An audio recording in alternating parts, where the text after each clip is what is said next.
Yes friends, हम लोगों ने कल स्टडी कर लिया था बेटा पोटेंशियल एनर्जी।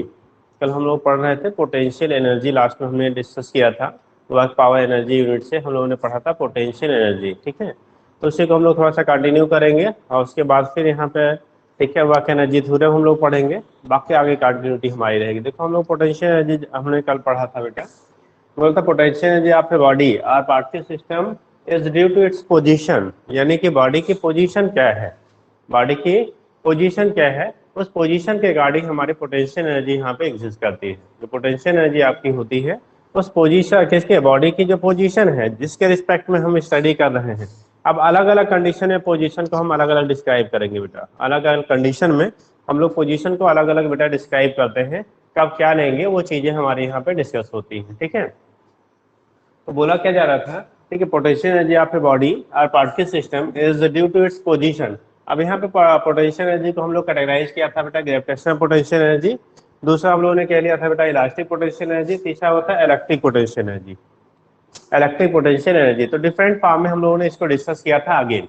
ठीक है, अगेन इसको हम लोग सब कैटेगराइज कर लिया था।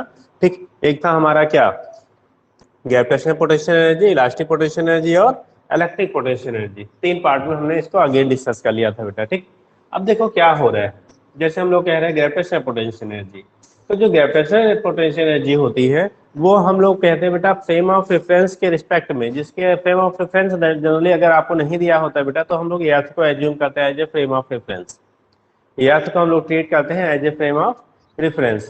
तो फ्रेम ऑफ रेफरेंस के रिस्पेक्ट में कोई जो बॉडी आपकी है, फ्रेम ऑफ रेफरेंस के रिस्पेक्ट में जो बॉडी है उसकी क्या पोजीशन है, ठीक है, उसकी क्या पोजीशन है उसे हम लोग कह लेते हैं बेटा क्या, ठीक है, उससे डिसाइड करते हैं उसकी पोटेंशियल एनर्जी। मान लो आपका फ्रेम ऑफ रेफरेंस जो लिया आपने उससे h हाइट पे आपकी ऑब्जेक्ट है, कितनी हाइट पे बेटा, h हाइट पे ऑब्जेक्ट है, तो उस कंडीशन में उसकी पोटेंशियल एनर्जी जो होती है वो mgs के बराबर होता है, ये भी हमने बता दिया था बेटा। ठीक है, तो potential energy gravitational potential energy की वैल्यू जो हो गई mgh हो गया, और h जो होता है हाइट फ्रॉम द या सरफेस कह लीजिए, या यहीं पे फ्रेम ऑफ रेफरेंस कह लेते हैं। हाइट फ्रॉम द कहाँ से लेते हैं बेटा, फ्रेम ऑफ रेफरेंस, या सरफेस या ब्रैकेट में लिख लो frame of reference. Frame of reference का मतलब होता है बेटा जिसके रिस्पेक्ट में आप स्टडी कर रहे हैं वो कहलाता था फ्रेम ऑफ रेफरेंस। दूसरी बात है हम लोगों ने कहा था बेटा elastic potential energy, elastic potential energy किसी स्प्रिंग सिस्टम के लिए हम लोग डिस्कस करते हैं। ठीक है, इस इलास्टिक जो पोटेंशियल एनर्जी होती है वो हम किसके लिए स्टडी करते हैं, स्प्रिंग सिस्टम के लिए हम लोग स्टडी करते हैं। जब स्प्रिंग सिस्टम के लिए हम लोग बात करते हैं कि मान लो उसकी ओरिजिनल जो लेंथ है या जो कह लो इक्विलिब्रियम की कंडीशन में उसकी लेंथ है, अगर उस लेंथ में आप वेरिएशन करते हैं, ठीक है, वेरिएशन करते हैं तो उस केस में हमें उसकी लेंथ को चेंज करने में हमें वर्क करना पड़ता है बेटा, जो वर्क डन होता है वही पोटेंशियल एनर्जी के फॉर्म में आपका स्टोर्ड होता है। अभी आगे हम लोग पढ़ेंगे वर्क एनर्जी थ्योरम, तो वहां पे ये चीजें फिर एक बार हम डिस्कस करेंगे थोड़ा सा। ठीक है, तो जैसे मान लो मेन पोजीशन से अगर वो एक्स डिस्टेंस क्या हो रहा है तो उसकी लेंथ में एक्स हम चेंजेस कर रहे हैं, तो वहां पे हमारा जो पोटेंशियल एनर्जी आपकी होगी, ठीक है, हाफ के एक्स स्क्वायर के बराबर होता है। किसके बराबर होगा बेटा, हाफ के एक्स स्क्वायर के बराबर होता है, वहां से हम लोग कैलकुलेट करते हैं। ठीक है, एक्स आपका होता है यहाँ पे लेंथ नहीं स्प्रिंग की लेते बेटा, वो मेन पोजीशन से जो हमारे डिस्टेंसेज हैं, मेन पोजीशन के रिस्पेक्ट में हमारे जो क्या होती हैं डिस्टेंसेज होती हैं उसको हम लोग कंसीडर करते हैं बेटा। इसको जो मेन पोजीशन के रिस्पेक्ट में हमारी डिस्टेंस होती है उसे हम लोग कंसीडर करते हैं उसके रिस्पेक्ट में बेटा। ठीक है, तो ये केस आपका हो गया, इसे लिखा था elastic potential energy equal to half के एक्स स्क्वायर। याद रखेंगे एक्स यहाँ पे मेन पोजीशन से इक्विलिब्रियम पोजीशन से उसका जो डिस्प्लेसमेंट है उसे इंडिकेट करता है। ठीक है, बातें आपकी क्लियर होनी चाहिए। अगला है इलास्टिक पोटेंशियल एनर्जी, तो इलास्टिक जो पोटेंशियल एनर्जी होता है इसकी वैल्यू जो होती है, अगर दो चार्ज पार्टिकल हैं एक दूसरे से बेटा आपका आर डिस्टेंस पे प्रेजेंट है, Q1 Q2 मान लो चार्जेस हैं, सपोज दैट यहाँ पे हमारे क्या हो गए Q1 और Q2 दो चार्जेस हो गए, यहीं पे हम बना ले, ये बना है बेटा Q1 Q2 चार्जेस, इनके बीच का सेपरेशन R है, तो उस केस में आपका जो इलेक्ट्रिक पोटेंशियल एनर्जी होता है उसकी value 1/4 Q1 Q2 by R के बराबर होता है। आर स्क्वायर मत करना, जब फोर्स निकालते हैं बेटा तब R स्क्वायर होता है, तो यहाँ पे R के बराबर हो जाएगा। ठीक, और वैल्यू हमने बताया कि 1/4 की वैल्यू 9 × 10⁹ न्यूटन मीटर स्क्वायर पर कूलम स्क्वायर होता है बेटा। हम सेकंड पार्ट में जब पढ़ते हैं इलेक्ट्रोस्टैटिक्स तो वहाँ पे इसी स्टडी करते हैं बेटा। ठीक है, तो ये चीजें आपकी हो गई, डिफरेंट फॉर्म ऑफ हमारी क्या होगी पोटेंशियल एनर्जी होगी, क्या होगी पोटेंशियल एनर्जी होगी। अब देखो मोस्टली जो हम लोग क्वेश्चन डिस्कस करते हैं बेटा वो वर्क एनर्जी थ्योरम के बेस पे करते हैं, वर्क एनर्जी थ्योरम के बेस पे करते हैं, one form of energy will be converted into other form of energy, ठीक है, and it is equivalent to work done, वो इक्विवेलेंट किसके हो जाता है, वर्क डन के बराबर हो जाता है, ठीक है। तो हम लोग पढ़ेंगे बेटा वर्क एनर्जी थ्योरम। नेक्स्ट हमारा टॉपिक जो होगा बेटा वर्क एनर्जी क्या पढ़ेंगे हम लोग, थ्योरम पढ़ेंगे।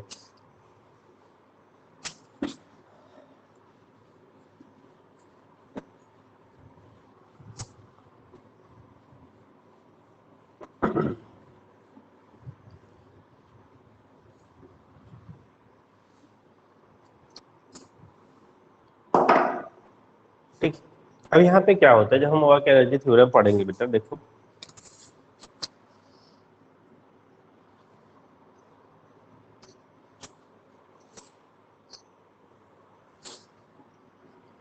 वर्क एनर्जी थ्योरम, इससे नोन एज बेटा वर्क एनर्जी थ्योरम ये कहलाता है, ठीक है। इसको हम लोग क्या कहते हैं, वर्क एनर्जी थ्योरम कहते हैं, ठीक। तो देखो वर्क एनर्जी थ्योरम के अकॉर्डिंग क्या होता है, वर्क एनर्जी थ्योरम के अकॉर्डिंग क्या हमारा होता है, बोला जाता है कोई भी बॉडी है, कोई भी अगर आपकी बॉडी है, ठीक है, उस पर आपका वर्क हो रहा है, यानी कि अगर हम वर्क करते हैं वो एनर्जी के फॉर्म में स्टोर्ड होता है, यानी वर्क डन किसी बॉडी पे जो चेंज इन काइनेटिक एनर्जी के बराबर होता है। स्पेशली हम लोग इसको लेते हैं कि अगर किसी बॉडी पे आप वर्क डन करते हैं, ठीक है, तो वो चेंज इन काइनेटिक एनर्जी के बराबर होता है, चेंज इन काइनेटिक एनर्जी के बराबर होता है। अगर कोई बॉडी हॉरिजॉन्टल सरफेस पे मूव कर रहा है तो उसी के बेस पे दिखाते हैं द वर्क डन, ठीक, by all the force, all the force मतलब उसमें कंजर्वेटिव नॉन कंजर्वेटिव जो भी फोर्सेस लग रहे हैं, तो बोलते हैं work done by all the force, ठीक है, ऑन क्या acting on a particle, work done by all the force acting on a particle, ठीक है, is equal to change in its kinetic energy. तो इसके अकॉर्डिंग हम लोग कहते हैं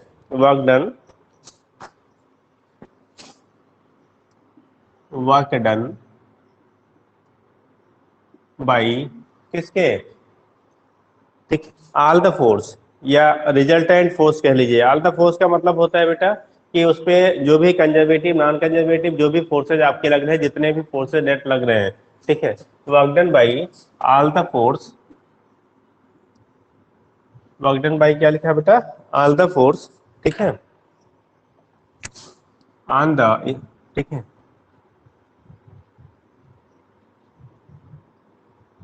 एक्टिंग ऑन द पार्टिकल कर दो बेटा, work done by all the force acting on the particle will be equal to, ठीक है, चेंज इन क्या बेटा, change in kinetic energy of particle, ठीक है। और अगर कोई बॉडी लेंगे तो बॉडी जिसपे भी हम कर रहे हैं पार्टिकल और बॉडीज, ठीक है, तो ये कंडीशन होता है, इसी को वर्क एनर्जी थ्योरम कहते हैं बेटा, इसी को हम लोग क्या कह लेते हैं, वर्क एनर्जी थ्योरम कह लेते हैं। दैट इज डब्ल्यू की जो वैल्यू होती है वो डेल्टा के ई के बराबर होता है बेटा, डब्ल्यू की जो हमारी वैल्यू होगी ना वो डेल्टा के ई की क्या होता है आपका, इक्वल होता है। और डेल्टा के ई की जो वैल्यू हमारी होगी, जो हमारा डेल्टा के ई की वैल्यू आ रही है, तो डेल्टा के ई इक्वल टू होता है बेटा के ई फाइनल माइनस के ई क्या इनिशियल, या के फाइनल माइनस के इनिशियल कह लेते हैं। तो ये कंडीशन आपका होता है। अब यहाँ से अगर हम फाइनल काइनेटिक एनर्जी निकालना हो, फाइनल काइनेटिक एनर्जी निकालना हो तो उस कंडीशन में क्या होगा, अगर ये तो हमारा हो गया डेल्टा के के टर्म में, आर करके लिख सकते हैं बेटा के ई फाइनल, फाइनल काइनेटिक एनर्जी जो होगा ये हमारा वर्क डन प्लस के ई क्या इनिशियल के बराबर हो जाएगा। मान लो कोई बॉडी पहले मूव कर रही थी, ये इक्वेशन हम कब यूज करेंगे, अगर जैसे मान लो कोई बॉडी पहले यूज कर रही मूव कर रही थी किसी पर्टिकुलर वेलोसिटी से, अगर उस पर फोर्स लगा के, अब फोर्स बाई इंजन लगा रहे हो आप खुद पुश कर रहे हो उसको, जैसे भी है जो भी कंडीशन हमारी वहाँ पे डेवलप हो रही है, तो अगर उस पर बेटा फोर्स लगा के, अगर उस पर हमने फोर्स अप्लाई किया बाई इंजन या बाई एक्सटर्नल एजेंट जो भी आप लेते हो, ठीक है, अगर उस पर हम लोग फोर्स अप्लाई करते हैं, फोर्स अप्लाई करके क्या किया उसकी हमने,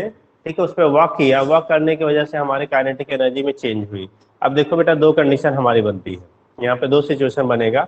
जो वर्क डन हमारा होगा, जो वहाँ पे क्या होगा वर्क डन होगा, वर्क डन की वैल्यू पॉजिटिव भी हो सकती है बेटा, नेगेटिव भी हो सकती है, ठीक, कैसे, वर्क हम डायरेक्शन में कर रहे हैं, जैसे बॉडी जिस डायरेक्शन में मूव कर रही है, अगर उसी डायरेक्शन में आप वर्क डन करोगे तो वहां पे हम लोग पॉजिटिव ले लेंगे। दैट मीन्स वो काइनेटिक एनर्जी की वैल्यू को इंक्रीज कराएगा। अगर वर्क डन अगेंस्ट में है, ठीक है, वर्क डन अगेंस्ट द क्या है, मोशन है, तो उस कंडीशन में क्या करेगा, वो काइनेटिक एनर्जी की वैल्यू को रिड्यूस करेगा। जैसे आप गाड़ी को एक्सेलरेट करते हो तो इंजन क्या करता है, स्पीड को बढ़ाता है, यानी काइनेटिक एनर्जी हमारी इनिशियल के रिस्पेक्ट में बढ़ेगी। लेकिन अगर हम लोग बेटा ब्रेक अप्लाई करते हैं, क्या अप्लाई करें, अगर ब्रेक अप्लाई करते हैं तो उस केस में वर्क डन की वैल्यू क्या करेगी, ठीक है, वो हमारा क्या करेगा, अपोज करेगा, मोशन का अपोज करेगा, तो वहां पे क्या करेगा, फाइनल काइनेटिक एनर्जी की वैल्यू बेटा रिड्यूस हो जाता है। और जब फाइनल काइनेटिक एनर्जी हमारी रिड्यूस हो जाएगी तो उस कंडीशन में क्या आएगा, नेट काइनेटिक एनर्जी जो हमारे सिस्टम की हो रही है, क्या हो रही है, जो बेटा नेट काइनेटिक एनर्जी हमारी हो रही है, चेंज इन काइनेटिक एनर्जी कह लो, वो हमारा क्या हो रहा है, अगर अपोज करेगा तो नेगेटिव में आ जाएगा, फाइनल वाली कम हो जाएगी ना, तो यहाँ पे बेटा क्या होगा, अगर ये माइनस में आ गया तो इनिशियल के रिस्पेक्ट में हमारी घट जाएगी, और अगर आपका उसी डायरेक्शन में है, सपोर्ट कर रहा है, तो उस केस में हमारे फाइनल काइनेटिक एनर्जी की वैल्यू बढ़ जाती है। ठीक, तो ये केस आपका होता है, वहां से हम डिसाइड कर लेंगे कब पॉजिटिव लेंगे कब नेगेटिव लेंगे, उसके बेस पे आपको रिजल्टेंट हम वहाँ पे वर्क डन की वैल्यू के टर्म में निकाल सकते हैं। वर्क डन निकालना है तो चेंज इन काइनेटिक एनर्जी रख देना बेटा, यहाँ से निकल जाएगा। अगर फाइनल काइनेटिक एनर्जी निकालना है तो कितना आपका इनिशियल काइनेटिक एनर्जी है और उसमें क्या वर्क डन कितना हो रहा है। ये भी पॉसिबल हो सकता है बेटा कि इनिशियल काइनेटिक एनर्जी 0 हो, जैसे बॉडी रेस्ट में है, उसके बाद आप उस पर फोर्स अप्लाई किया जिसकी वजह से वर्क डन हो रहा है, तो उस केस में जो फाइनल काइनेटिक एनर्जी होगा वो केवल आपका वर्क डन के बराबर हो जाएगा। ठीक है, बट ऑलरेडी अगर गाड़ी मूव कर रही है तो उसके बाद उसकी वेलोसिटी को बढ़ाया या घटाया गया, ठीक है, बाय अप्लाइंग फोर्स, तो उस कंडीशन में जो वर्क डन होगा, अब अगर इंक्रीज कर रहा है तो पॉजिटिव ले लेना, डिक्रीज कराएगा तो क्या कर लेंगे हम लोग, निगेटिव ले लेंगे। तो वहां से साइन हम लोग का क्या चूज करके फिर डिटरमाइन कर लेते हैं क्या होगा कैसे होगा, उसके बेस पर डिटर्मिनेशन आपका हो जाता है। ठीक है बेटा, तो ये तो केस आपका हो गया, क्या कैसे होगा, यहाँ से हम लोग रिप्रेजेंट कर लेते हैं वर्क एनर्जी थ्योरम के बेस पे। तो सीधा सा कह लिया final kinetic energy equal to work done, ठीक है, वर्क डन, ठीक है, और प्लस क्या, काइनेटिक एनर्जी, काइनेटिक एनर्जी। तो अगर ऐसे लैंग्वेज लिखते हैं, kinetic energy after the net work is done, kinetic energy after the net work is done equal to होता है बेटा kinetic energy before the net work is done plus आपका net work done. अगर language में लिखते हैं तो लिखते हैं ऐसे बेटा, काइनेटिक एनर्जी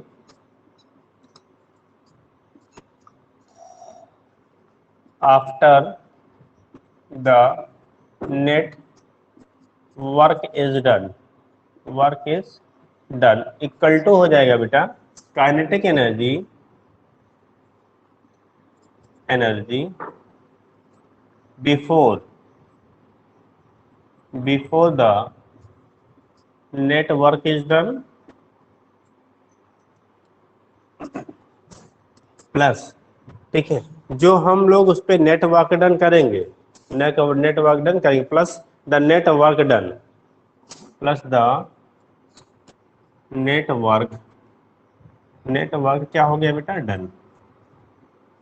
तो इसके बराबर हो जाता है, यहाँ से हम दिखा देते हैं बेटा, इसके हमारा क्या हो जाएगा आपका इक्वल हो जाता है। तो यहाँ से हमारा रिप्रेजेंटेशन हो जाता है अगर लैंग्वेज पॉइंट ऑफ व्यू से हम देखते हैं तो, ठीक है, मैथमेटिकली हम ऐसे लिख लेते हैं, लैंग्वेज में हम लोग इस तरह से डिस्क्राइब कर लेते हैं। तो ये चीजें आपकी होती है, जो भी आपको इन्फॉर्मेशन दिया रहता है उसकी वैल्यू को हम यहाँ पे पुट करके बाकी हम लोग यहाँ से डिटरमाइन कर लेते हैं बेटा।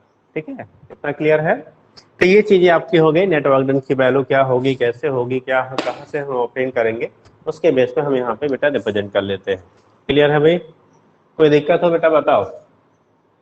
चलिए, तो इसी को वर्क एनर्जी थ्योरम कहते हैं, यानी one form of energy will be converted into another form. ठीक, अब इस पे एक छोटा सा हम क्वेश्चन कर लेते हैं, उसके बाद फिर आगे बात करते हैं बेटा। ठीक है, इतना समझ गया ना। एक छोटा सा क्वेश्चन कर लेते हैं बेटा, एक कार है, ठीक है, मास आपका 200 kg का एक कार है, ठीक है, वो मूव कर रहा है इनिशियली 10 मीटर पर सेकेंड के स्पीड से, 10 मीटर पर सेकेंड की स्पीड से इनिशियली मूव कर रहा था। ठीक है, कार ड्राइवर जो है वो चाहता है बेटा कि क्या उसकी स्पीड को 20 मीटर पर सेकेंड कर दिया जाए। कितना कर दिया जाए, 20 मीटर पर सेकेंड कर दिया जाए। तो पूछा क्या जा रहा है, यानी कि उसकी जो इंजन होगी बेटा, इंजन को कितना वर्क करना पड़ेगा, work done by the engine during this process. ठीक है, तो वर्क डन जो होगा वो कितना आपका होगा। ठीक, तो बोला गया क्वेश्चन है, a car having mass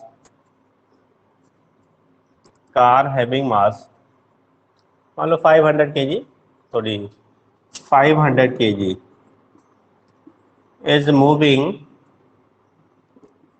is moving with initial velocity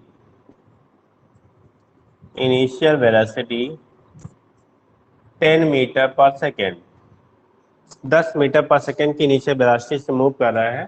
ठीक है, car driver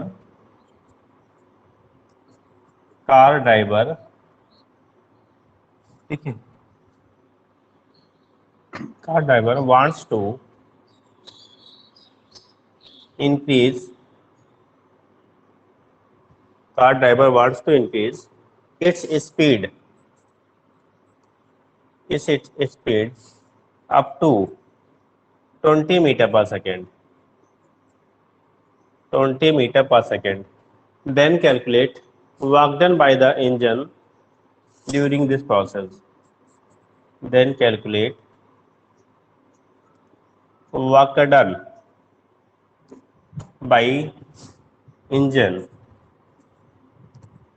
during this process बेटा, इस प्रोसेस में जो कार का इंजन होगा वो कितना वर्क करेगा। भाई कार जो है यहाँ पे क्या ड्राइवर जो है धक्का मार के नहीं उसकी स्पीड को बढ़ा रहा है, कैसे एक्सीलेट करके बढ़ा रहा है। इससे कैसे बढ़ा रहा है बेटा, एक्सीलेट करके बढ़ा रहा है। तो जब एक्सीलेट करके बढ़ाएगा तो उस कंडीशन में क्या होगा वो चीज़ हमें निकालनी है। तो देखो हम लोगों ने क्या रिलेशन पढ़ा था, वर्क डन की जो वैल्यू होती है वो चेंज इन काइनेटिक एनर्जी के बराबर होता है। वर्क डन की value change in kinetic energy के बराबर है, तो रिलेशन रख दो यार, सिंपल सा है।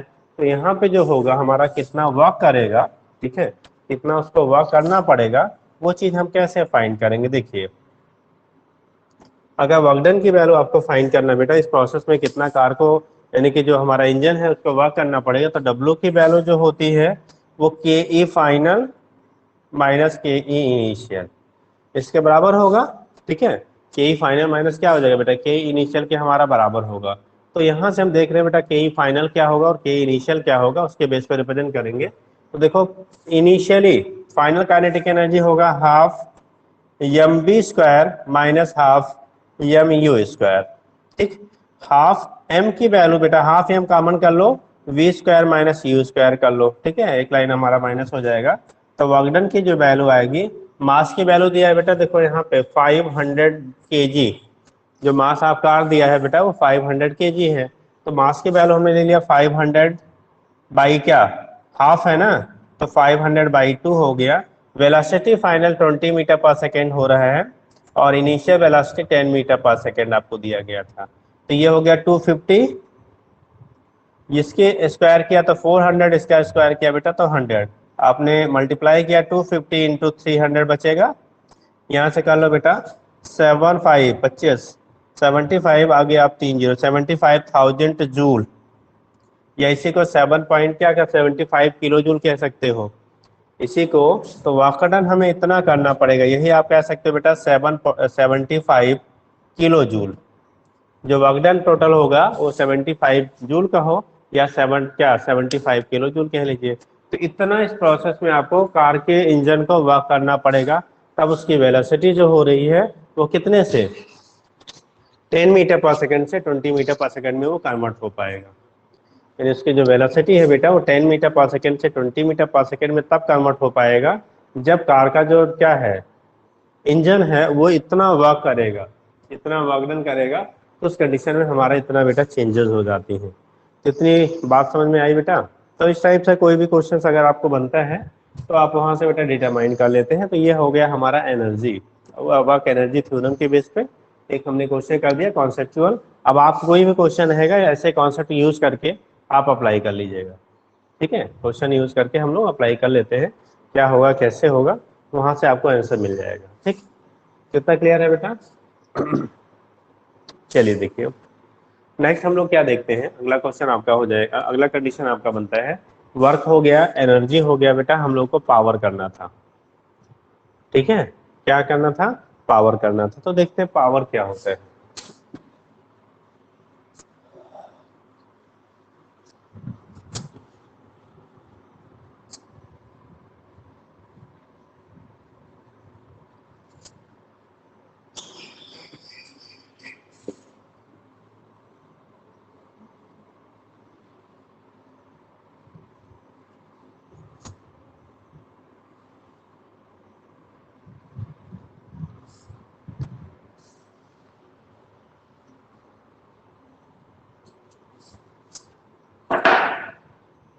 हम लोग बात कर रहे हैं बेटा पावर का, ठीक है।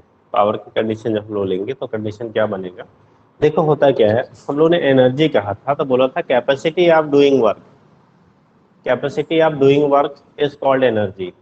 जब एनर्जी हम लोगों ने स्टार्ट किया था तो उस केस में हम लोगों ने क्या लिया था, कैपेसिटी ऑफ डूइंग वर्क, मतलब कोई भी बॉडी है उसकी क्या कैपेसिटी है वर्क करने की, उससे कह लेते थे हम लोग, टोटल जितनी वो वर्क कर सकते हैं उसकी जो कैपेसिटी होती थी उससे कहते थे हम लोग एनर्जी, ठीक। पावर जो होता है बेटा, पावर को जब डिफाइन करते हैं तो हम लोग कहते हैं rate of doing work, rate of doing work is called क्या, एनर्जी। जो रेट आपका होता है किसी बॉडी के यानी किसी सिस्टम का कार्य करने की जो दर होती है, हिंदी में बोलते हैं rate of doing work is called energy, तो उससे हम लोग एनर्जी कह पावर कह लेते हैं बेटा, ठीक। और एनर्जी कहते थे capacity of doing work is called क्या, एनर्जी। तो ये दोनों में बेसिक डिफरेंस हो जाता है, तो यहाँ पे हम लोग अभी डिस्कस कर रहे हैं बेटा, ठीक है। तो ये कंडीशन आपकी होगी, हमारा पावर हमने पढ़ना था, तो देखो पावर की कंडीशन क्या होता है, power,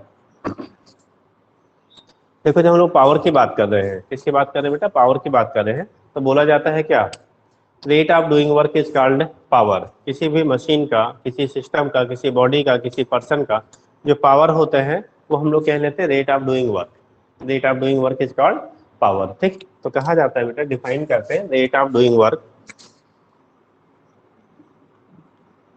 rate of doing work is called power.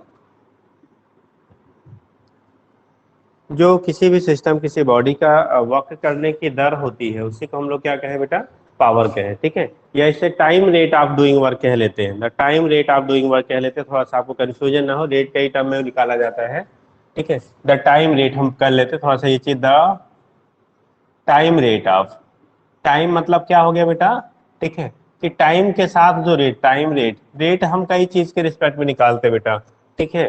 तो उस कंडीशन में time rate of doing work is called क्या, पावर कह लीजिए, थोड़ा सा चीजें और क्लियर हो जाएंगी आपकी, ठीक है। मतलब टाइम के साथ जो आपका क्या कार्य करने की दर होती है उसी को हम लोग कह लेते हैं क्या, पावर कह लेते हैं। लिखते हैं बेटा P equal to delta W upon delta T, P की जो वैल्यू होते हैं बेटा पावर जब लिखते हैं delta W by delta T, ठीक है। अगर आप यूनिट लेते हैं तो यूनिट हो जाएगा बेटा जूल पर, यूनिट जब हम लोग लिखेंगे तो लिखेंगे बेटा joule per second, joule per second. आर इसी को हम लोग एसआई यूनिट में वाट कह लेते हैं, ठीक है बेटा, हम लोग इसी को आल्सो नोन एज वाट, ठीक है।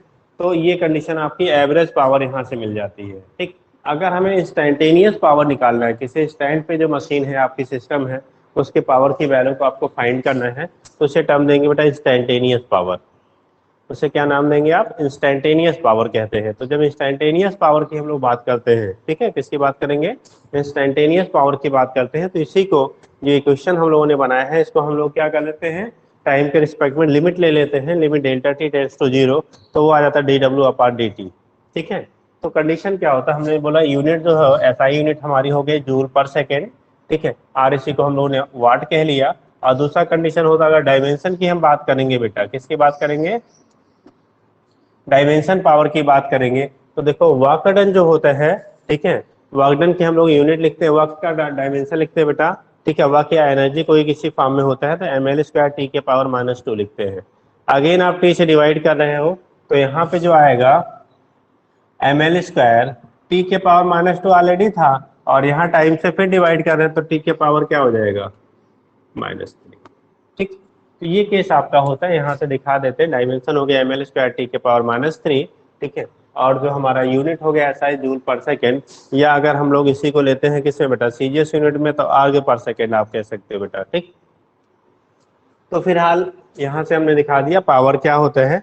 अगर आपको इंस्टेंटेनियस पावर लेना है, ठीक है, अगर इंस्टेंटेनियस पावर लेना है तो जो हमारा ये एवरेज पावर मिलेगा बेटा, टोटल जो चेंज इन वर्क है work done upon total time taken जो होगा, ये एवरेज पावर आपको प्रोवाइड करेगा। अगर आपको इंस्टेंटेनियस पावर की वैल्यू डिटरमाइन करनी है, किसकी वैल्यू, इंस्टेंटेनियस पावर अगर आपको फाइंड करना है तो उसी को हम लिमिट ले लेते हैं, ठीक है। तो इंस्टेंटेनियस पावर के लिए हम लोग क्या कहते हैं,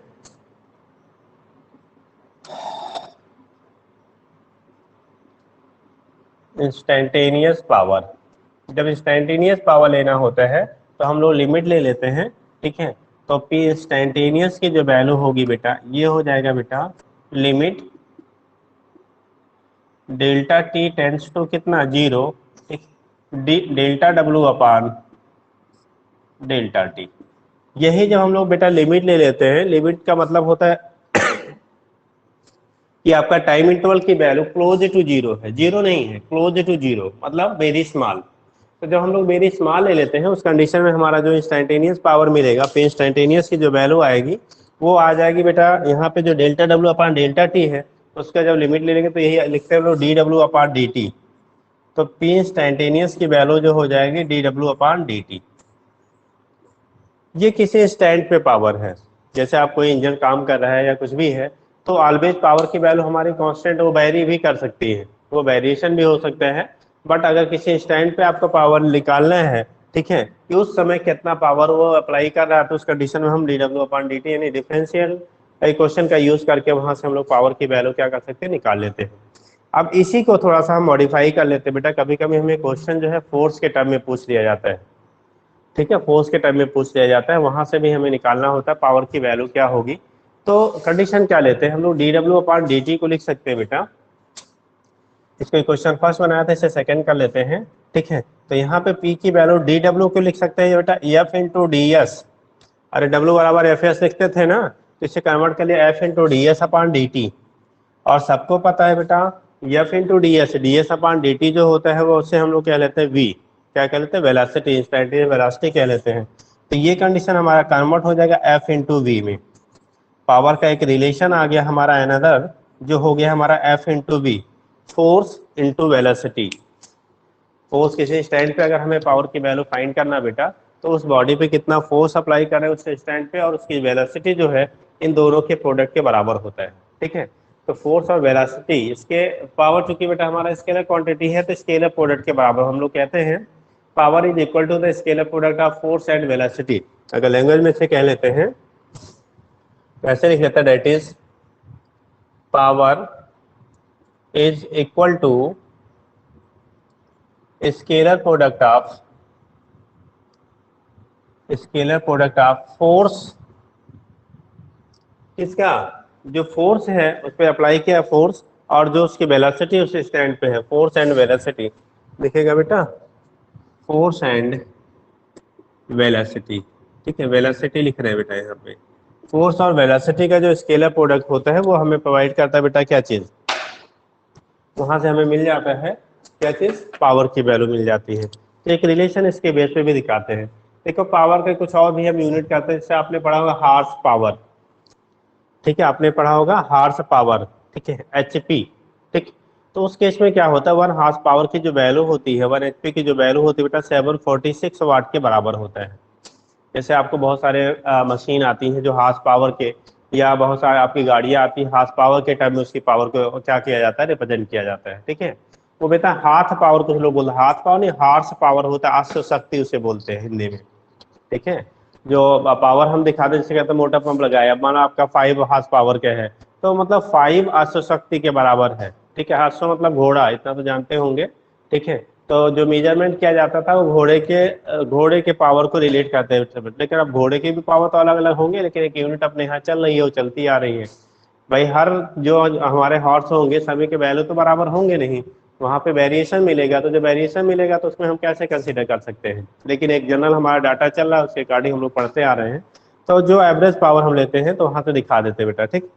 तो देखो यहाँ पे अगर यूनिट हम लिखते हैं 1 हार्स पावर, अगर रिलेशन लिखते हैं बेटा 1 हार्स पावर की वैल्यू जो होती है 746 क्या वाट के बराबर होता है। जैसे आपका अगर कोई पंप आपने लिया वो 1 हार्स पावर है, इसका मतलब उसकी जो वैल्यू होगी 746 वाट के बराबर होता है। 1 हार्स पावर है, दैट मीन्स उसकी जो वैल्यू होती है वो 746 वाट के क्या होता है, बराबर होता है, ठीक।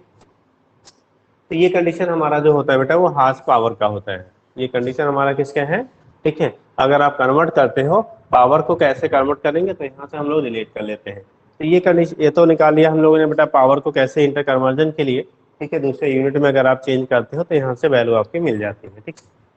दूसरा केस आपका होता है जब हम लोग आगे यहाँ दिखाते हैं बेटा, तो ये तो कंडीशन आपका हो गया कि पावर को कैसे एक्सप्लेन करेंगे क्या, यहाँ पे कभी कभी बेटा हमारा जो ग्राफ दिया जाता है, अगर हम लोग ग्राफ ड्रा करते हैं, ठीक है, तो जो स्लोप वर्क टाइम कर्व का होता है, slope of the work time curve, ठीक है, gives the instantaneous power.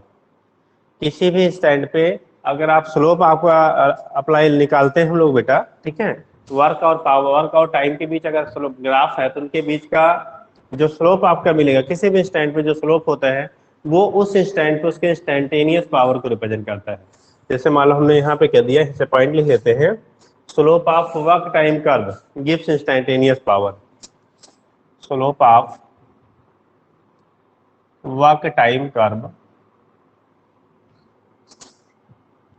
gives instantaneous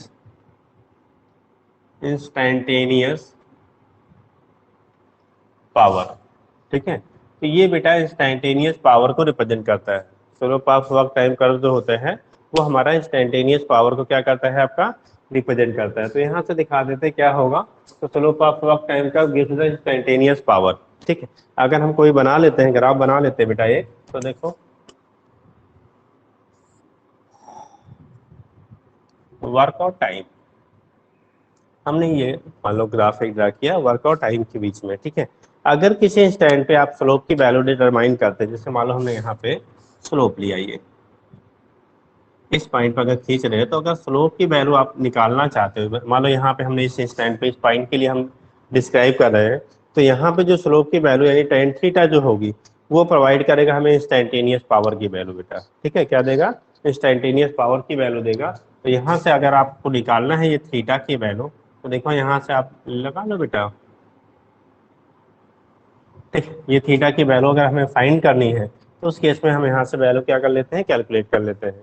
तो अगर आपको कहीं स्लोप के बेस पे दिया जाएगा बेटा, तो जिस स्टैंड पे आप डिटरमाइन कर रहे हो, जिस भी स्टैंड पे आप डिटरमाइन कर रहे हो, तो उस स्टैंड पे जो हमारा स्लोप आपका होता है किसका, वर्क टाइम ग्राफ है, ध्यान रखेंगे यहाँ पे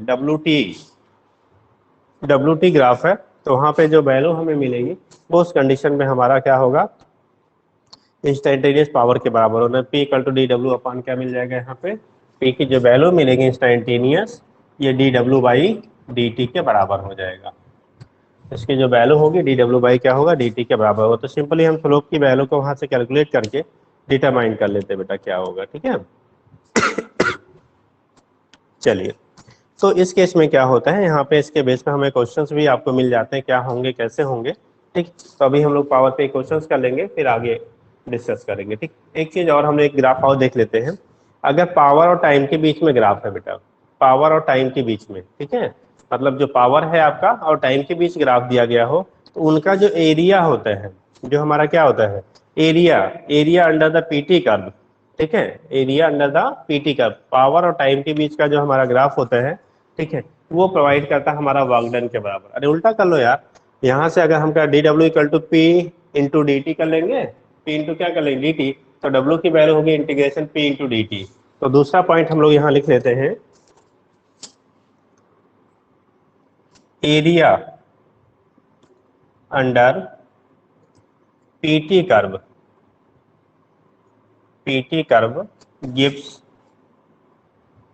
वर्क डन।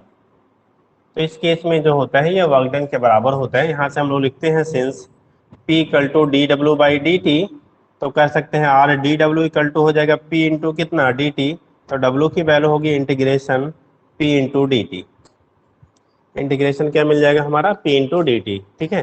तो यहाँ से भी हम इक्वेट करके बेटा आप निकाल सकते हैं, और डायरेक्टली अगर ग्राफ आपको दिया गया है, जैसे ये हो गया हमारा P, यहाँ पे पावर है नॉट प्रेशर, ध्यान रखेंगे, यहाँ पे P बेटा पावर है प्रेशर नहीं है, ठीक है। तो P प्रेशर हो गया और दूसरा हमारा टाइम हो गया, प्रेशर है और दूसरा हमारा क्या है बेटा, टाइम है। तो प्रेशर और टाइम के बीच में अगर हम लोग यहाँ डिस्कस करते हैं, प्रेशर और टाइम के बीच में अगर हम लोग यहाँ पे डिस्कस करते हैं, मान लो कोई भी ग्राफ दिया गया है दिस, अगर इस तरफ से कोई स्लोप आपको दिया गया और किसी एक डिफरेंट टाइम के बीच में, मान लो इस टाइम इंटरवल के बीच में हमने कांस्टेंट ले लिया कि पावर की वैल्यू कांस्टेंट, देखो यहाँ पे P इंटू डी टी, यहाँ पावर कांस्टेंट होता है तब हम उस केस में क्या कर सकते हैं, अप्लाई कर सकते हैं डायरेक्टली, ठीक है। लेकिन अब देखो यहाँ पावर की वैल्यू वेरी कर रही है, जब वेरी करेगी तो यहाँ पे इंटीग्रल मेथड का यूज करके ही हम क्वेश्चन को सॉल्व कर सकते हैं। तो उस केस में क्या करते हैं, स्मॉल टाइम इंटरवल के लिए, स्मॉल टाइम इंटरवल के लिए जो वहाँ पे क्या होगा, हम पावर की वैल्यू को कांस्टेंट मान लेते हैं, यहाँ से यहाँ तक पावर कांस्टेंट मान लिया जाता है। मान लो ये टाइम इंटरवल हमारा dt है, तो इससे स्मॉल क्या, इस एरिया को कब क्या फाइंड करके उसी को हम यहाँ से यहाँ तक क्या टोटल कैलकुलेट कर लेते हैं और नेट पावर की वैल्यू आपको मिल जाएगी। ठीक है, तो ये तो कंडीशन हो गया पावर से रिलेटेड हम लोग कैसे करते हैं, क्या होगा वो चीज़ें आपके यहाँ से बेटा रिप्रेजेंट हो जाती हैं, हो जाएंगे। चलिए, तो हम लोगों ने वर्क डन पढ़ लिया था बेटा, वर्क पढ़ लिया, एनर्जी पढ़ लिया। ठीक है, energy different form of energy पे सारी चीजें हो गई थी। आपका पावर का हम लोगों ने रिलेशन पढ़ लिया। अब इस पे क्वेश्चन कर लेते हैं, फिर आगे डिस्कस करते हैं बेटा। ठीक है, तो देखिए अगला कंडीशन क्या बनता है हमारा, यहाँ पे क्वेश्चन हम छोटा सा ले लेते हैं। ये चीजें समझ में आ गई हैं, चलिए आगे देखते हैं बेटा।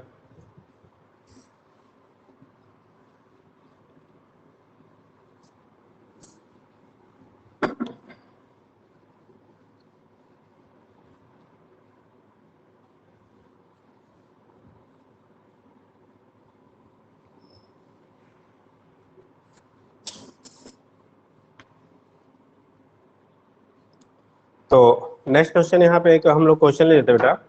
कोई भी मान लिए जो भी सिस्टम है, कोई बॉडी है, ठीक है, पूछा जा रहा है ठीक कि अगर 120 kg का एक मान लो कार है या बॉडी है जो भी है, ठीक है, 120 या 500 जो भी है kg का एक कार है, वो एक्सीलरेट हो रहा है फ्रॉम रेस्ट, रेस्ट से वो एक्सीलरेट होना स्टार्ट करता है। ठीक है, to a speed of 25 metre per second. एक कार है जिसका मास 1000 kg मान हम ले लेते हैं, एक कार, ठीक है, एक कार है आपका 1000 kg का, और वो रेस्ट से आपका एक्सेलेरेट होना शुरू करता है अप टू ये speed of 25 metre per second. कितना, 25 metre per second in time interval 10 second. मान लो उसको 10 सेकेंड का टाइम इंटरवल लगता है, ठीक है, वो रेस्ट से स्टार्ट करता है और कितना 25 मीटर पर सेकेंड की स्पीड वो मेंटेन कर लेता है कार। ठीक है, पूछा जाता है what is the average power must be motor producers to cause this acceleration. मतलब जो मोटर है वो कितना पावर अप्लाई करता है, इस एवरेज पावर कितना अप्लाई कर रहा है इस एक्सीलरेशन को मेंटेन करने के लिए। अगर एयर फ्रिक्शन के जो फ्रिक्शनल फोर्स लग रहा है आपका, उसे इग्नोर कर दिया जाए। अगर फ्रिक्शनल फोर्स को हम लोग क्या करते हैं बेटा, इग्नोर कर दिया जाता है, तो उस कंडीशन में क्या है। ठीक है, तो बोला जा रहा है एक कार स्टार्ट, क्वेश्चन इस पे कर लेते बेटा। एक car having mass 1000 kg start from कहाँ से, रेस्ट। मतलब इनिशियली बेटा वो किसमें है आपका, रेस्ट में है, रेस्ट से आपका स्टार्ट होता है। ठीक है, स्टार्ट फ्रॉम रेस्ट। ठीक है, रेस्ट से आपका वो कार अपनी जर्नी को क्या कर रहा है बेटा, स्टार्ट कर रहा है। ठीक है, अगर कहा जाए, ठीक, मास हमने दे दिया है 1000 kg का है, रेस्ट से स्टार्ट कर रहा है। ठीक है, टू ये स्पीड, ठीक, car accelerate rest and it accelerate to ये स्पीड 25 मीटर पर सेकेंड। मतलब रेस्ट से स्टार्ट किया कहाँ तक, अपनी स्पीड 25 मीटर पर सेकेंड तक को इंक्रीज करता है, तो ये स्पीड 25 मीटर पर सेकेंड। ठीक है, विद इन 10 सेकेंड, 10 सेकेंड में अपनी स्पीड को बेटा 25 मीटर पर सेकेंड कन्वर्ट कर लेता है या इंक्रीज कर लेता है। Then calculate average power supplied by, ठीक है, देखो जनरली बेटा जो कार है, ठीक है, तो पावर कौन देगा, उसका जो मोटर होगा, जो मशीन होगा वो प्रोवाइड करेगा उसमें। तो average power supplied by motor of car during this period, इस पीरियड में जो आपका कार का इंजन है, यानी कार का जो मोटर है, इंजन है, जो भी हम प्रोनाउंसिएट कर लेते हैं, वो कितना पावर अप्लाई करेगा, वो कितना पावर आपको क्या करेगा, अप्लाई करेगा, वो चीज़ें हमें डिटरमाइन करनी बेटा। तो हम लोग पढ़ते हैं, ठीक है, सोल्यूशन जो हो जाएगा आपका पावर। ठीक, देखो अभी हम लोगों ने वर्क पावर क्या वर्क एनर्जी थ्योरम पढ़ा था, वर्क एनर्जी थ्योरम पढ़ा था। तो वर्क एनर्जी थ्योरम के अकॉर्डिंग इस प्रोसेस में जो हमारा क्या होगा, वर्क डन होगा, वो कितना होगा पहले निकाल लो, और जब वर्क डन मिल जाएगा तो P इक्वल टू W/T करके वहां से हम लोग क्या कर लेंगे, ठीक है, पावर की वैल्यू एवरेज मिल जाएगी। तो हम पहले लिखेंगे the work done in accelerating the car, the work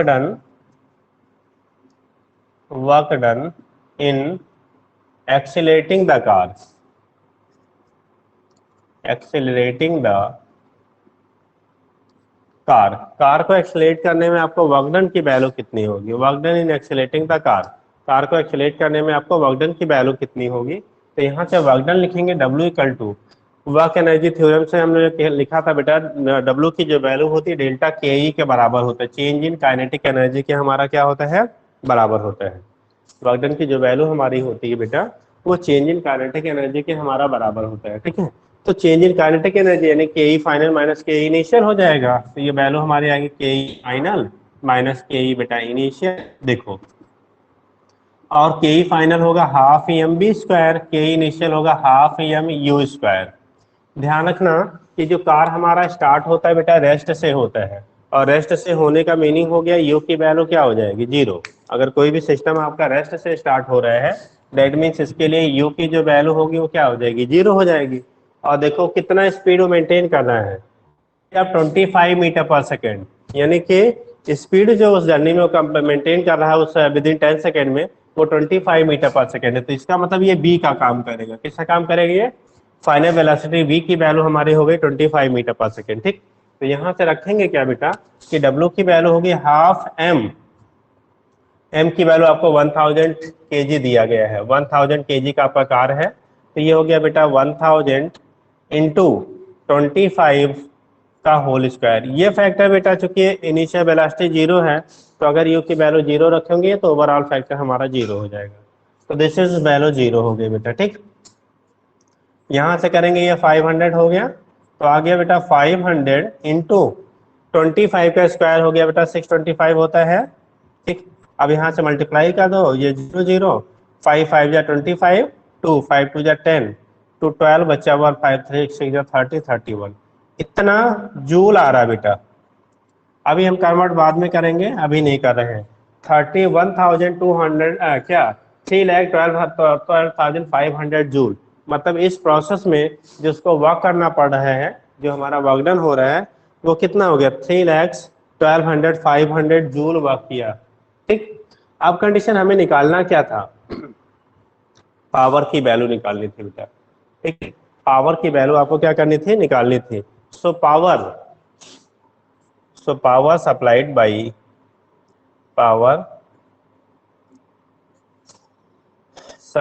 motor, ठीक। आप कार का जो मोटर है या इंजन जिसे हम कह लेते हैं, तो P इक्वल टू लिखेंगे बेटा W बाई कितना T।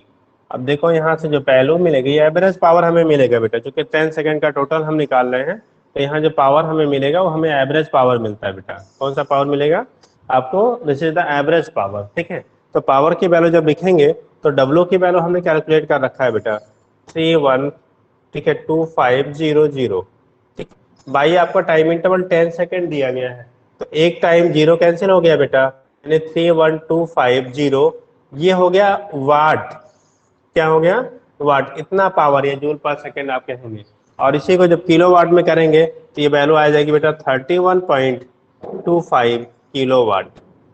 यानी कि इस टाइम इंटरवल में जो कार का इंजन है या कार का जो मोटर है बेटा, वो जो हमारा क्या पावर अप्लाई करेगा वो 31.25 किलो जूल क्या किलोवाट पावर आपको क्या कर रहा है, वो सप्लाई कर रहा है, ठीक है।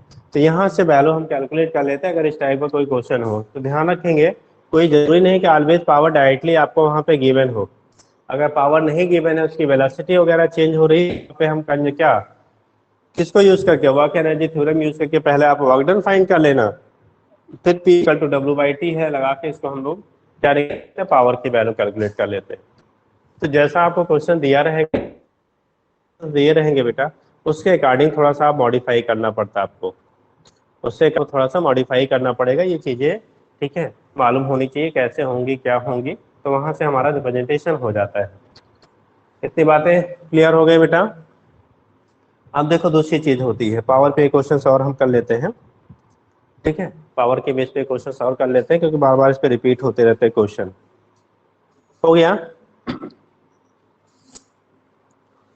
समझ गए? दोबारा एक बार रिपीट कर दे। देखो क्वेश्चन क्या बोला गया था बेटा, क्वेश्चन था, ठीक है, a car having mass 1000 kg start from rest, rest से वो जर्नी अपनी स्टार्ट करती है, start from rest, and it accelerate to a speed of 25 metre per second, मतलब वो अपनी स्पीड को 25 मीटर पर सेकेंड तक एक्सेलरेट करता है, ठीक, with in 10 second time interval आपको दिया गया है। बोला गया है calculate the power supplied by the motor of car during this period, इस पीरियड में जो कार का मोटर होगा बेटा वो कितना पावर सप्लाई करेगा, कितना पावर आपको सप्लाई करेगा, वो चीजें हमें कैलकुलेट करनी थी बेटा। तो यहाँ से करने के लिए हम लोगों ने क्या किया, पहले निकाल लिया बेटा, क्योंकि हमें P इक्वल टू W/T होता है, पावर की वैल्यू सबको पता है, P इक्वल टू कितना होता है, W/T होता है। तो हमने पहले डवागडन की हमें जरूरत थी। अवागडन अभी हम लोग पीछे आज ही कॉन्सेप्ट पढ़ा था बेटा, work energy theorem. Work energy theorem में बोला गया था कि जो वागडन आपका होता है किसी बॉडी पे या किसी सिस्टम पे, वो उसके चेंज इन काइनेटिक एनर्जी के बराबर होता है। वागडन जो आपका किसी बॉडी पे, बॉडी के द्वारा किया जाता है या बॉडी पर किया जाता है, वो चेंज इन काइनेटिक एनर्जी के बराबर होता है बेटा। तो यहाँ से हमने लिख लिया change in kinetic energy, value हमने सब्स्टिट्यूट कर दिया, क्योंकि पहले रेस्ट से था तो यू की वैल्यू 0 थी, ये फैक्टर हमारा 0 हो गया, यहाँ से वैल्यू कैलकुलेट कर लिया, आपको वागडन की इसकी वैल्यू मिल गई बेटा, वागडन की वैल्यू आपको मिल गई, ठीक है।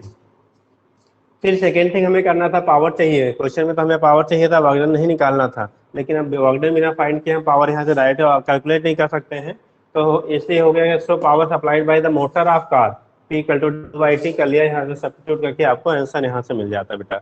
एक ऐसा ही क्वेश्चन दूसरा बनता है, देख लीजिए, ये हो गया, चलिए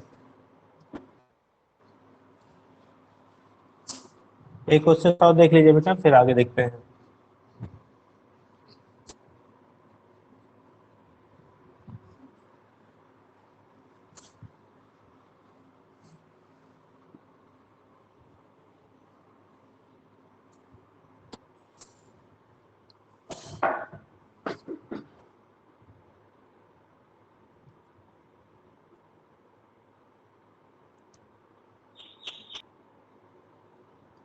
तो क्या लेते हैं बेटा, यहाँ पे अनदर क्वेश्चन ले लेते हैं, दूसरा क्वेश्चन हमारा हो जाता है कि कोई भी लिफ्ट है, ठीक है, या कोई भी सिस्टम है, मशीन है, जो भी कह लीजिए, ठीक, एक आपका वाटर टैंक के बेस पे भी क्वेश्चन हमारा पूछा जाता है, एक वाटर टैंक के बेस पे भी क्वेश्चन पूछा जाता है बेटा, वहाँ पे भी पावर की वैल्यू हमें कैलकुलेट करनी होती है, कभी पावर कैलकुलेट करना होता है, कभी टाइम टेकन कैलकुलेट करना होता है, ठीक है। तो हम एक पावर के बेस पे क्वेश्चन ले लेते हैं, ये water tank, a water tank having capacity, यहाँ पे कैपेसिटी मतलब जो स्टोरेज कैपेसिटी होती है, कैपेसिटी का मतलब लिख दें स्टोरेज कैपेसिटी, स्टोरेज कैपेसिटी, ठीक है, जो स्टोरेज कैपेसिटी की वैल्यू है वो दिया गया है 1000 या 2000 लीटर ले लेते बेटा, 2000 litre present at a height, at height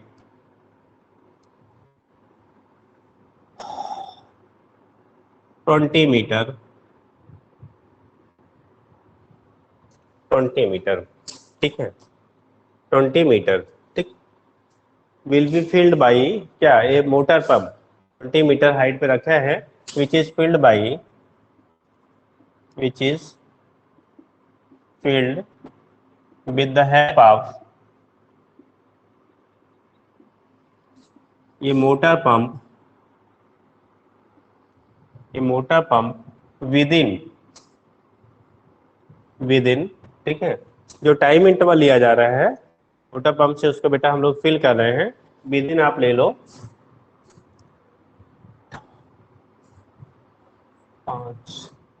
10 minute, 10 minute में बेटा उस मोटर पंप से हमने उसको क्या कर दिया, टैंक को फिल कर दिया, ठीक है। Then calculate power of motor pump, then calculate power of motor pump, ठीक है, motor pump if it is, अब यहाँ इट इज 50% इफिशियंट, 50% इफिशियंट, या 100% ले लेते बेटा, ठीक है। अभी हम उसको अलग से समझा देंगे। 100% इफिशियंट, मतलब उसकी एफिशिएंसी 100% है, ठीक है, या नहीं दिया आपने। अभी हम दोनों कंडीशन लेके ही कर लेते हैं, ठीक है। Then calculate power of motor pump, चलो यहीं से रहने देते हैं इसको, आप एज्यूम कर लेना पावर ऑफ मोटर पंप आपको निकालना है, ठीक है, या average power of motor pump कह सकते हैं। Calculate average power of motor pump का एवरेज पावर क्या होगा, इसकी वैल्यू हमें बेटा डिटरमाइन करनी थी। एवरेज पावर जो होगा उसकी वैल्यू हम लोग को क्या करना है, आपको डिटरमाइन करना है, ठीक। तो देखो कंडीशन क्या होता है जब हम लोग इसको कैसे सॉल्व करेंगे, ठीक है। अगर इसको आपको सॉल्व करना है कि इसका पावर क्या होगा उस मोटर की हेल्प से, उसे हम लोग क्या कर रहे हैं, टैंक को फिल कर रहे हैं, टैंक को फिल कर रहे हैं। देखिएगा यहाँ तो हमने नहीं दिया है एफिशिएंसी, अगर एफिशिएंसी नहीं दिया है तो आप 100% मानेंगे बेटा, ठीक है। अदरवाइज अगर एफिशिएंसी दी गई है, देखो कोई भी इंजन हम लोग पीछे भी डिस्कस किया था, कोई भी मशीन बेटा 100% एफिशिएंट नहीं होती है, कोई भी मशीन आपकी 100% एफिशिएंट नहीं होती है, ठीक है। तो उस केस में अगर एफिशिएंसी दी जाएगी तो वहां पे उस चीज को भी हमें कंसीडर करना पड़ेगा। जैसे कहा जाए 50% एफिशिएंट है, तो इसका मतलब जितना आप पावर निकालेंगे ना वो 100% एफिशिएंसी से यहाँ पे क्वेश्चन से आपका पावर मिलेगा। और जब वो 50% एफिशिएंट होगा ना, तो इसका मतलब जो पावर होना चाहिए उसका, वो जितना आपने कैलकुलेट किया है ना उसका जस्ट डबल होना चाहिए। अगर 60% एफिशिएंट है तो जितना पावर आप कैलकुलेट करेंगे, कैलकुलेटेड पावर इंटू 100 बाई आप 60 कर लेना, तो वहां से एक्चुअल पावर की वैल्यू हमारी क्या होती है, मिल जाती है, ठीक है। फिलहाल यहाँ पे calculate average power of motor pump, ठीक। Average power supplied by motor pump during this period कर लीजिए। Average power of motor pump supplied during this period, during this period, ठीक है। इस पीरियड में मोटर पंप कितना पावर सप्लाई करेगा वो चीज हमें कैलकुलेट करना बेटा। कैसे करेंगे, देखो हमारा टैंक यहाँ पे है, समझ लेंगे हम लोग, ये वाटर टैंक है, मान लो थोड़ा बड़ा बनाए, मान लो ये वाटर टैंक है, पानी इसमें से फिल किया जा रहा है, और इसकी जो हाइट दी गई बेटा, ये ग्राउंड लेवल से जहां से हमें इसको फिल करना है, इसकी जो हाइट आपको दी गई है, ठीक है, वो हाइट की वैल्यू आपको देखो क्वेश्चन में कितना 20 मीटर हाइट दिया गया है, ये हाइट आपको 20 मीटर है, ठीक। और कैपेसिटी दी गई है, इसकी कितनी दी गई, 2000 लीटर का है बेटा, 2000 लीटर का यह वाटर टैंक है, और 20 मीटर की हाइट पे है, जहां से मान लो उसी को हम 20 मीटर, ये हमारा वाटर लेवल से हाइट लेते हैं बेटा, वाटर लेवल से हम लोग हाइट को कंसीडर करते हैं, तो टोटल हमारा जो हाइट है बेटा वो 20 मीटर है। कितने मीटर हाइट पे रखा गया टैंक, 20 मीटर हाइट पे आपका रखा गया है। तो इस कंडीशन में क्या होगा, पूछा जा रहा है जिसका जो वाटर यानी पंप है उसकी इफिशियंसी कितनी है, पावर क्या होगा, पावर की वैल्यू हमें निकालनी है। तो पावर कैसे निकालेंगे बेटा, तो हमें करना पड़ेगा work done in filling the क्या, वाटर टैंक। ये जो हाइट होती है बेटा इसके सेंटर ऑफ मास से लेते, ठीक है, हाइट जाती है वो सेंटर ऑफ मास से फिलहाल हम लोग कंसीडर करते हैं, ठीक।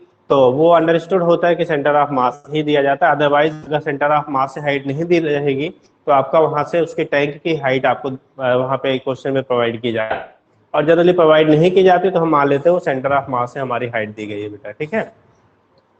तो कंडीशन यहाँ पे क्या बनता है, देखिए कैलकुलेट अ पावर, तो हम लिखेंगे work done in filling the water tank, कितना work done in filling the water tank, work done in filling the water tank को फिल करने में बेटा वर्क कितना करना पड़ेगा, ठीक है। और जो वर्क डन होगा यहाँ पे चेंज इन पोटेंशियल एनर्जी के बराबर होगा, उसकी जो सिस्टम है उसके पोटेंशियल एनर्जी के बराबर होगा बेटा, क्योंकि यहाँ से पानी को खींच के यहाँ तक भरा जा रहा है। ये वाटर टैंक आप क्या कर रहे हो, फिल कर रहे हो, तो वाटर टैंक को भरने में जो वर्क डन करेंगे ना, तो अगर ये फ्रेम ऑफ रेफरेंस ले लेते हैं जहाँ से पानी को हम लोग क्या कर रहे हैं, ऊपर शिफ्ट कर रहे हैं, तो यहाँ पे इसकी पोटेंशियल एनर्जी 0 हो जाएगी। इस हाइट तक हम फिल कर रहे हैं तो ये पोटेंशियल एनर्जी mgh हो जाएगा बेटा, ठीक है। वही आप लगा लेंगे यहाँ पे भी क्या, वर्क एनर्जी थ्योरम के बेस पे, वहां पे मोशन में होता तो चेंज इन काइनेटिक एनर्जी लेते हैं, अगर आपका क्या है उसकी पोजीशन चेंज हो रही तो चेंज एनर्जी के टर्म में हम उसको कैलकुलेट करते हैं।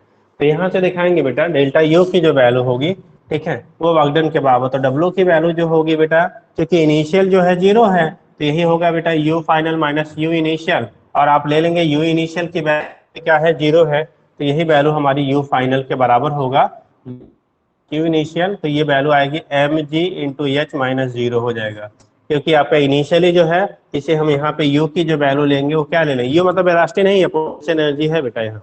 ठीक, तो कंडीशन आपका एम जी एच के बराबर हो गया। एम की वैल्यू कितनी दी गई आपको 2000, देखो लीटर है बेटा, वाटर की डेंसिटी जो नॉर्मली लेते हैं वो 1 क्या ग्राम पर एम एल लेते हैं या 1 केजी पर लीटर लेते हैं। 1 केजी क्या होता है आपका पर लीटर होता है। तो 2000 लीटर की टैंक है, इसका मतलब होगा इसका मास लेंगे तो ये इक्विवेलेंट 1000 केजी के बराबर हो जाएगा। बाई डेंसिटी यूनिट है तो उस केस में उसका जो मास होगा वो 2000 क्या हो जाएगा आपका केजी के बराबर हो जाएगा। तो जो मास की जो वैल्यू आ गई 2000 क्या हो गया आपका केजी के इक्वल हो गया। तो यहाँ से रिप्रेजेंट करेंगे एम की वैल्यू हो गई 2000 इन जी की वैल्यू 10 ले लेते हैं बेटा, इंटू एस की वैल्यू आपको 20 मीटर दिया गया है। ठीक है, तो ये हो गया 4 के आगे 50 बेटा, 1 2 3 4 5। ये कंडीशन इतना जूल आपको वर्क करना पड़ेगा उसको क्या करने के लिए, यहाँ से यहाँ तक यानी वाटर टैंक को फिल करने के लिए। मतलब पंप को इतना वर्क करना पड़ेगा उस वाटर टैंक को क्या करने के लिए तो जो वर्क डन करना पड़ रहा है वो आपका ठीक है 4 लाख ठीक जूल के बराबर हो गया। अब हमें निकालना था पावर, वर्क नहीं फाइंड करना था बेटा, हमको क्या फाइंड करना था, पावर की वैल्यू फाइंड करनी थी। पावर की वैल्यू क्या होगी वो चीजें हमें डिटरमाइन करनी थी। तो पावर जब निकालेंगे तो power supplied by motor pump या एवरेज पावर कर लीजिए, average power supplied by motor pump, ये हो जाएगा बेटा P इक्वल टू लिखेंगे हम लोग W बाई टी। पावर की जो वैल्यू आ जाएगी बेटा वो हमारा कितना हो जाएगा W बाई टी के इक्वल हो जाएगा। तो यहाँ से आप इक्वेट करेंगे तो मिल जाएगा P average value, W total हम लोगों ने कैलकुलेट कर लिया बेटा, बाई टाइम इंटरवल। यहाँ पे बेटा देखना ध्यान ये चीज देंगे कि किसमें यूनिट को भी हमें कंसीडर करना पड़ेगा। यूनिट क्या दिया गया है, तो यहाँ पे जो आपको यूनिट दी जा रही है वो कितनी है, मिनट में है। तो उसको हम लोग पावर जब निकालते हैं तो पर सेकंड लेते हैं ना, तो सेकंड में कन्वर्ट करना पड़ेगा। ये हो जाएगा बेटा 10 इंटू कितना, 1 मिनट में 60 सेकंड, ये तो दुनिया जानती है। तो ये कंडीशन हो गया। 2 जीरो बेटा यहाँ से कैंसिल कर लेना आप, अब 6 से आप डिवाइड कर दो। ठीक, 6 6 जा 36, फिर बचा 4, 6 6 जा 36, फिर बचा बेटा 4, 6 6 जा 34.66, यानी कि 666.66 क्या 67 कर लो या 66 ही रहने दो, 666 हो गया।